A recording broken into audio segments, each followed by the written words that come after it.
श्री भागवत महापुराण की जय। श्री व्यास भगवान की जय। सर्वदेवमयी श्री गौ माता की जय। सनातन धर्म की जय। जय जय श्री राम। व्यासपीठ पर श्रीवत हमारे लाडले गौ और गोपाल के उपासक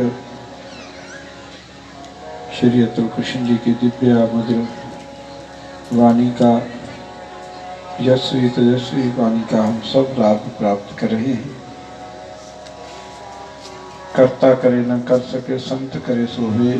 महापुरुषों की गुरुजनों की बड़ी महिमा है। जब जीव को इनका आशीर्वाद प्राप्त हो जाए तो फिर उसके लिए कुछ भी असंभव नहीं है।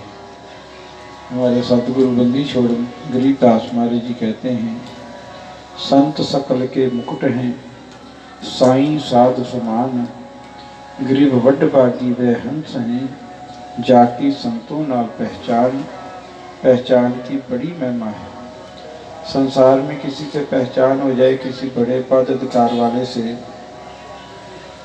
बड़े व्यक्ति से, तो संसार के काम सहज में बन जाती हैं।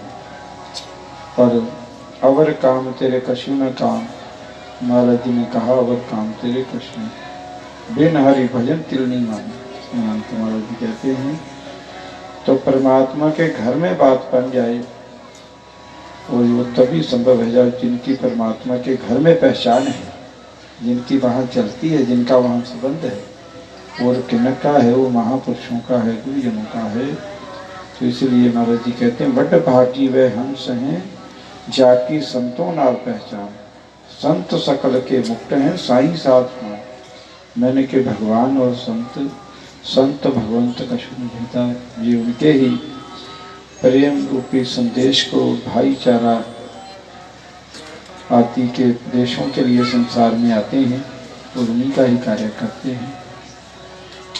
आज हम सबका परम सौभाग्य है हमारे अतुल जी को आशीर्वाद देने के लिए और आप हम सबको दर्शन देना और आशीर्वाद देकर कृतार्थ करने के लिए हमारे गौ सेवा मिशन के, क्योंकि गौ सेवा मिशन का जितना परिवार है पूज्य महाराज जी से बड़ी भांति परिचित है। दसम पिता श्री गुरु गोविंद सिंह महाराज जी के एक सच्चे सिपाही बन करके महाराज जी पिछले कई सालों से गौ गरीब की रक्षा का जो दसम पिता का संकल्प था उसी को पूरा करते हुए, उन पर चलते हुए गौ सेवा मिशन के साथ सदा ही परिवार सहित खड़े हैं।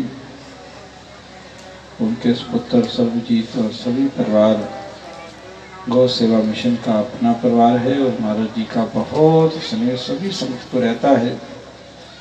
पूर्व की सब कथाओं में महाराज जी के आपने दर्शन किए हैं, पर अब की बार विशेष रूप से गौ माता ने अतुल कृष्ण जी को अपनी गोद में बैठा करके और अपना ही गुणगान और अपने लाडले प्रभु के गुणगान का अवसर दिया है।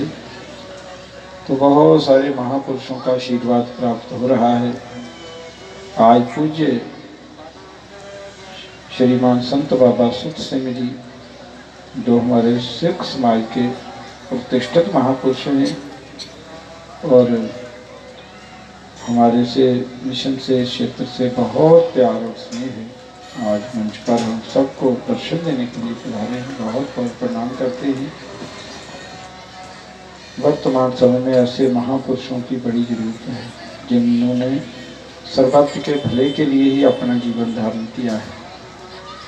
जात पात पूछे नहीं कोई, हरि को भजे सो हरि का। ये महापुरुषों का जो पावन संकल्प है, सभी जातियों में भगवान के बड़े बड़े भक्त हुए हैं और उन सबको प्रणाम करने का सौभाग्य हम सबको समय समय पर प्राप्त होता है। हम सबका आदर करना हमारा कर्तव्य है।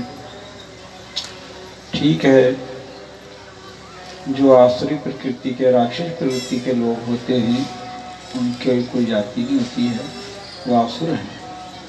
वो दुर्योधन क्षत्रिय भी हो सकता है और रावण ब्राह्मण भी हो सकता है और वो कोई भी धर्मावलंबी हो सकता है। पर हमारे महापुरुषों ने व भगवान ने इस बात को प्रमाणित किया है जो भगवान को भजे, जो परहित कार्य करे, गौ सेवा करे, वो किसी भी जाति विशेष से उत्पन्न ना हो, वो सबको प्रणाम है, वंदनीय है। और उसकी बहुत बड़ी मिसाल है श्री गुरु ग्रंथ साहब, जिसमें सब महापुरुषों की वाणियाँ हैं। श्री भागवत जी में भी ऐसे अनेकों अनेक महापुरुषों के प्रसंग हैं। भक्त मार्ग तो भरा ही पड़ा है। तो उन सब महापुरुषों को मंच से वंदन करते हैं। गौ सेवा रक्षा का, गौ सेवा मिशन का ये पावन मंच है। आपको जो हृदय से प्रेरणाएं व्यासपीठ से प्राप्त हुई हैं, क्योंकि व्यासपीठ एक बहुत बड़ी सर्वसिद्धि का मूल होता है, मंगल का मूल होता है, और वो आप सबके मंगल के लिए है।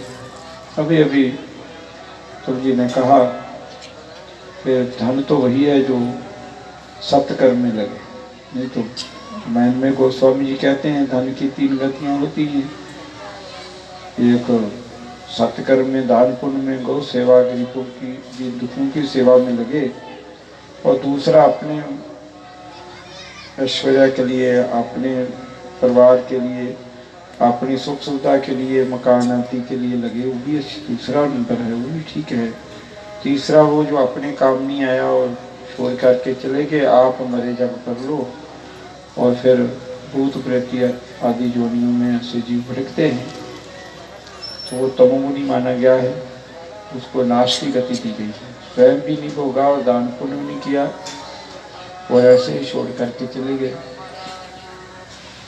तो सबसे प्रथम गति जो दान पुण्य करे, श्री गुरु नानक महाराज जी ने बड़ा सुंदर सूत्र दिया है। 10 पंथ, अपनी कमाई का 10वां हिस्सा दान करना, वो करे तो फिर वो इन बड़े बड़े कष्टों से स्वयं बचा रहता है। अस्पतालों के मार से बचा रहता है, डॉक्टरों की, मेडिकल स्टोरों की मार से बचा रहता है, और भी नेकों नेक संकटों से बचा रहता है। 10 पंथ की बहुत बड़ी महिमा और पूर्व समय में थी।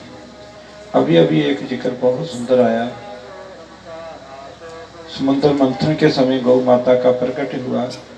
श्री गुरु नानक साहब देव महाराज जी ने भी इस बात को प्रमाणित करके कहा। हम तो लोगों को कहते हैं, बाबा जी भी कहते हैं कि भाई गाय को पराया क्यों मानते हैं। जब गुरुजनों ने, महापुरुषों ने उनको अपना माना है, तो हम उन्हीं के अनुगत हैं, उनका उपदेश ही हमारा सर्वस्व है, उनकी वाणी ही हमारे लिए सर्वस्व है, तो हम क्यों नहीं उनकी मानते। अगर हम नहीं मानते हैं तो फिर अपने महापुरुषों के, गुरुजनों के प्रति हमारा सच्चा भाव नहीं है। और महाराज जी ने भी कहा है, मानने की गत कहीं न जाए। जो मान ले तो फिर वो बड़ा सुख पाता है, नहीं माने तो फिर बोए पेड़ बबूल के आप कहाँ से हुए। तो श्री गुरु नानक महाराज जी का करनी नामा साहब एक बहुत सुंदर सदुपदेश का ग्रंथ है। उसमें महाराज जी ने कहा है, गौ 14वां रत्न है। मैंने कहा समुद्र मंथन की बात आ गई। गौ 14वां रत्न है, और समुद्र मंथन आप सबने कथा सुनी। आज विस्तार का समय नहीं था, बड़ी कोई भावमयी कथा है, चाहते तो इसमें 3 घंटे लग जाते, और उसी में संक्षिप्त में सुना है कि वो कितने बलवान थे। आज हम कहते हैं बड़े बड़े बलवान हैं, बड़े बड़े, पर महाराज जी कैसा समय था। इस पृथ्वी से 7 गुना बड़ा समुद्र है, और उस समुद्र को मंथन किया जैसे माताएं दही को मथती हैं, और वासुकी नाथ उसकी रस्सी बनाई, वो इतना बलवान है वासुकी के, जितने उसकी तरफ लगे, और एक नहीं अनेकों राक्षस और देवता लगे हैं। 33 करोड़ तो देवता ही माने जाते हैं। तो कितना मंदराचल पर्वत को मधानी बनाया है, और फिर उसको रिटका है। वो कितना कैसा अद्भुत और दृश्य होगा, और कितना बड़ा समुद्र है।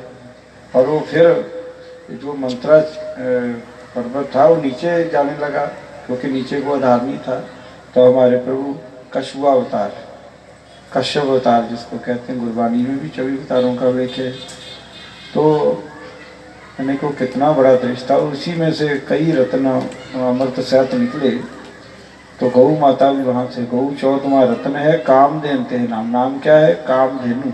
मैंने कहा सब कामना, पुत्र की कामना, धन की कामना, यश की कामना, पति की कामना, और मुक्ति मोक्ष की भगवत प्राप्ति की कामना, ये सब गौ माता देने वाले। हम तो लोगों से पूछते हैं जो कहते हैं गाय को माँ हिंदुओं की माँ है, तो महाराज जी पूछते हैं कि भी हिंदुओं की नहीं, गुरु नानक महाराज जी की वाणी को पढ़ो। उन्होंने क्या कहा है, गौ 14वां रत्न है, काम धेनु ते नाम। नाम क्या है? काम धेनु, सब कामना पूर्ण करने वाली, पूजन सब अवतारते हैं, करके मात समान, मैंने कहा सब उनको माँ की समान।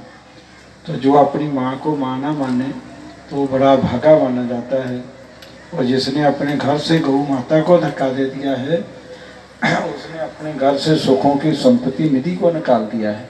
तो आज देश का जो स्थिति बनी है, देश का जो पालक था, देश का पेट है, जो देश की शोभा है, जो किसान, आज गौ माता को धक्का दे करके घर से, जो सड़कों में गोवंश घूमने वाला ऊपर से नहीं गिरा है, जिन डेयरी वालियों की देन है और किसानों की देन है। और वो किसान आज जिसने सुखों की निधि, जिसको गुरु नानक महाराज जी ने 14वां रत्न कह करके और पूजन सब अवतारते करके मात समान करके, और दसम पिता महाराज जी ने सरपंच सवार करके जिस गौ की रक्षा करी, वही गौ माता को, तो उनको अपना मानने वाला, जब वो कोई भी हो गौ माता को धक्का दे के सड़कों पर छोड़ेगा, उसकी अपेक्षा करेगा, तो फिर सुख उसके घर से चले गए। तो अब वो सुखी जीवन नहीं जीता है, फिर आज वो सड़कों में बैठा है धरने लगा करके। और जो सरकार उनकी गौ माता की अपेक्षा करी है, दोनों ने करी है, किसान ने भी और सरकार ने। हम तो डंकी की चोट पर कहते हैं, किसान बुरा ना माने, अपनी माँ को घर में लाए और सोने की चिड़िया के देश के वासी खिलाए। और सरकार भी उलझी हुई है, सरकार भी दुख पा रही है। आप पहले शुरू में बहुत अच्छी बात कही थी, जो शराब बेच करके, मांस निर्यात करके उसकी कमाई से देश को चलाना चाहते हैं, वो बहुत बड़ी भूल कर रहे हैं। इससे कभी देश का कल्याण नहीं होगा। ये विकास नहीं है सड़कें बन जाना और ये बड़े बड़े अस्पताल बन जाना, विनाश है, महाविनाश है। तो इसलिए भूले भटके अगर घर को आ जाए तो बड़ा अच्छा है। पर ये अब महाराज जी जैसे संतों का कर्तव्य है कि किसान के घर में पुण्य भारतीय नस्ल की देसी गौ माता आए और भारत की जनता इसको ग्रहण करे। और सरकारों के ऊपर, कोई भी सरकार है, संतों का कोई पक्ष नहीं है। जो धर्म करे, जो गौ माता की रक्षा सेवा करे, प्रजा का पालन करे, वही संतों का प्रिय है। तो सरकार भी दुखी है, सरकार भी उलझी हुई है, उनको भी सुख चैन की नींद नहीं है, क्योंकि उन्होंने भी गौ की अपेक्षा करी है। वो भी मांस निर्यात करके देश को समृद्ध बनाना चाहते हैं, विकास करना चाहते हैं। पर किसान ने भी गाय को धक्का दे करके, जिस किसान को घर में सोने चांदी की ढेरियाँ ऐसी लगी रहती थी, जैसे कोई धान गेहूँ कणक चावल की ढेरियाँ लगी हों, तो वो किसान आज कितना कष्ट पा रहा अपनी माँ को घर से निकाल करके। गाय हमारी माता है, जन्म जन्म का नाता है। तो महाराज जी जैसे संतों की बहुत बड़ी देश को ज़रूरत है।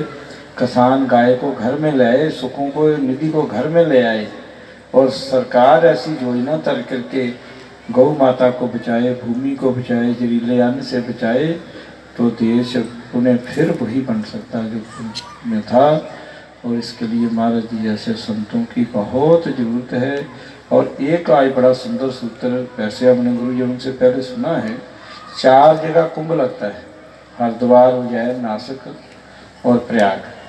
पर 5वां कुंभ का उतनी ही शोभा श्री अमृतसर साहब की है। जब देवता और आसुर वो अमृत के कलश को महाराज जी लेकर के घूम रहे थे, तो वही बूंदें अमृतसर में गिरी, इसलिए अमृतसर। और श्री गुरु रामदास महाराज जी ने, क्योंकि वो अवतार थे, सब महापुरुष जितने गुरुजन सब अवतार थे, और वो सब जानते थे। उन्होंने फिर उसको, और रजनी देवी की कथा हमने सबने सुनी है कि उसका पति कोढ़ी था, और वो अपना, उसने कौआ देखे तो हम सो रहे थे, तो अपने कोढ़ी पति को उसमें जैसे ही उसने उसके सुहाया पानी से, तो निरोग हो गया। ये कथा सबने सुनी है। तो श्री गुरु रामदास महाराज जी ने जो अमृतसर तीर्थ को प्रकट किया है, सरोवर को, और नाम भी अमृतसर दिया है, तो वो तभी का सतयुग का क्षेत्र है। ये भारतवर्ष, ये पंजाब आज का थोड़ी है। जुगों से ये हमारी पावन परंपराओं का महर्षि वाल्मीकि जी का, और उसी क्षेत्र में माँ जानकी, हमारा जो मेरा महाराज जन्म स्थान है, बिल्कुल महाराज ने देखा सतलानी साहब गुरुद्वारा साहब इसमें श्री गुरु हरगोबिंद साहब, तो वो हमारा जन्म स्थान है। माँ जानकी वहाँ पर ही रही है, और उसी का हेतु है कि माँ जानकी की हमारे जीवन में बहुत कृपा है। तो इसलिए तीर्थों की भूमि है। जो प्रयाग का महात्म है, हरिद्वार का, वही श्री अमृतसर साहब का है। तो इसलिए हमारी महान परंपराएं हैं, हम उन गुरुजनों की महापुरुषों की संतान हैं। आपका बहुत समय ले लिया, महाराज जी बैठे हैं और उधर भोजन की पंक्ति भी चल रही है। मजारी कोको वाला ले चिंता नहीं किया करें, आपने पास जाना है, पहले दूर की संगत को समय दिया करें।